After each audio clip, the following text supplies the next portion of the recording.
All right, so you don't really have a choice in this one, very much. I don't think, at least, but it's a bit of it is a leadership book, and you don't have a choice not to be a leader, at least in some form, it seems, and so you really have to kind of bear that in mind.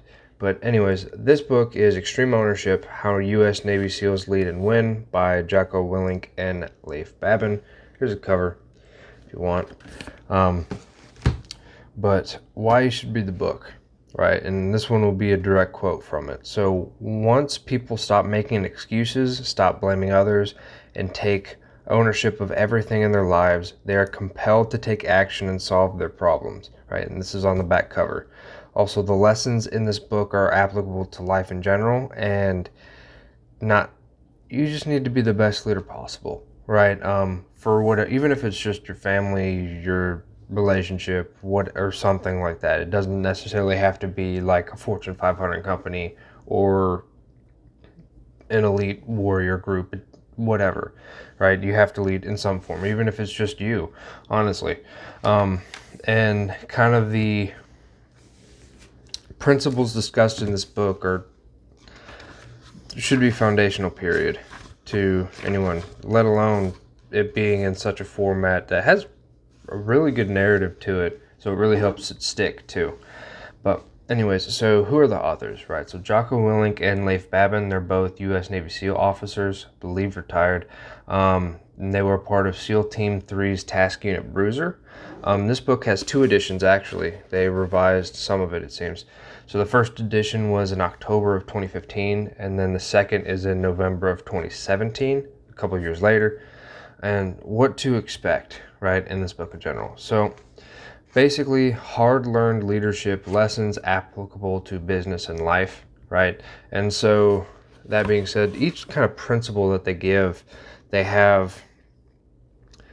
they basically explain it with their personal experience in the military, specifically in the Battle of Ramadi, I believe. And then the next part of the kind of section is they describe more specifically the principle itself. And then they also give a applicable business example. So really kind of trying to show different perspectives of the same thing, more in depth. And I think that really helps.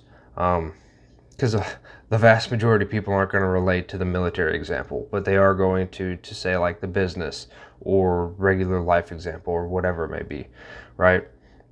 And so one thing to note is leadership at every level is the most important factor in whether a team succeeds or fails. So if you have anything to do with teams, you have to learn, right? And we all know and had that.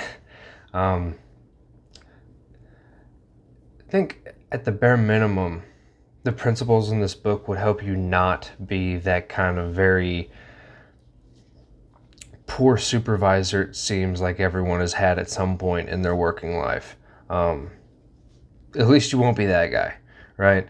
And so basically some characteristics to continue, some characteristics of good leaders. The laws of combat and sustaining victory are kind of the different sections of the book, and he explains this more in depth, right? And so to kind of bring that into different terms, so like the characteristics of good leaders are kind of like who you need to be, who you need to become, and that sort of thing. And then how to win describes more of like the laws of combat section, and then you have how to stay winning is more of that one's pretty much self-explanatory, like sustaining victory, how to stay winning. That's the different sections of the book, and that's pretty much it. But anyways, to take a quote, so taking ownership for mistakes and failures is hard, but doing so is how they learn. But doing so is, wow, sorry, I really need to work on my handwriting. Okay, but doing so is the key to learning, to developing solutions, and ultimately to victory. And again, this book gives each principle with applicable first-hand account of the Battle of Ramadi, and then describes the principle in depth, and then gives an applicable business example, basically showing how to fix a solution with whatever one we got, right? And so it's also got pictures. There's that too. As you have with pretty much every military related book, but it's got pictures that with nice little captions and stuff like that. But overall, I thoroughly enjoyed it, not just from a reading perspective, but also from this is one I will definitely be going through multiple times throughout, hopefully, life, right? And so, yeah.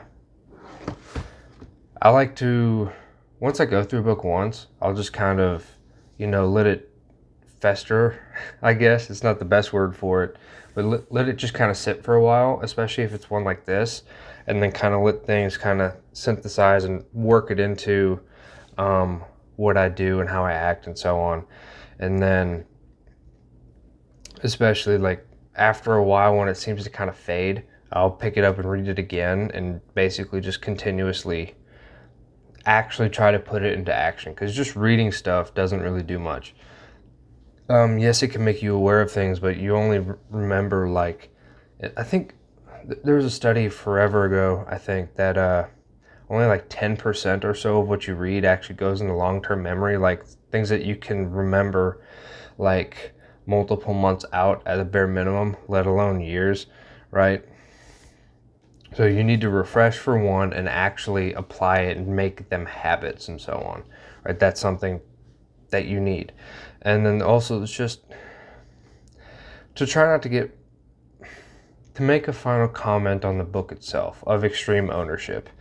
Like, it's something that I never really had articulated before, but it's something that I've always been kind of a stickler for. It's just, it annoys me.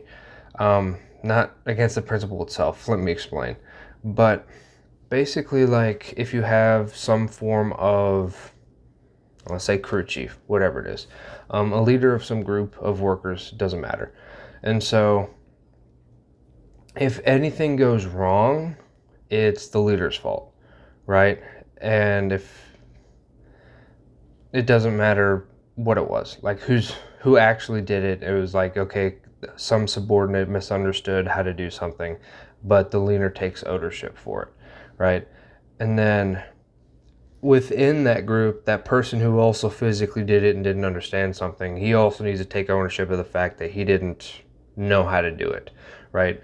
Whatever it may be. And obviously there are nuances and so on into this, but it's a principle that everyone in the group should adhere to, right? Not just whoever's leading the group, right? And that's really kind of how you have, it seems, those very high performing teams, is every individual in those teams have these characteristics, right? To where they can basically not so much interchange, because there's obviously skill factors and so on, but they can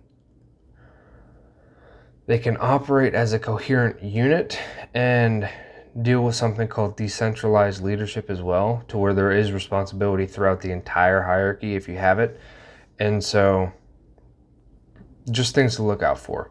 Again, I'm not going to go directly through the entire book. I don't do that. That's what actually reading the book is for. I like to leave that for the authors themselves. I just kind of like to talk about it, give my opinion of it, how major things I kind of took from it, and then basic what is in the book or what you guys can expect from reading the book, or listening to it. Just kind of depends if you like audiobooks instead. But just I guess help you guys decide if you want to actually get it. This one I think is a must read though, regardless of what you do. And it's not even that long. I mean, let's see. It's just under 300 pages and it's got pictures in it. So, and a pretty decent amount of pictures too. So it's not bad whatsoever. But anyways, I'm going to put a card up for the playlist for other book reviews. So feel free to check that out. And I hope to see you guys on the next one.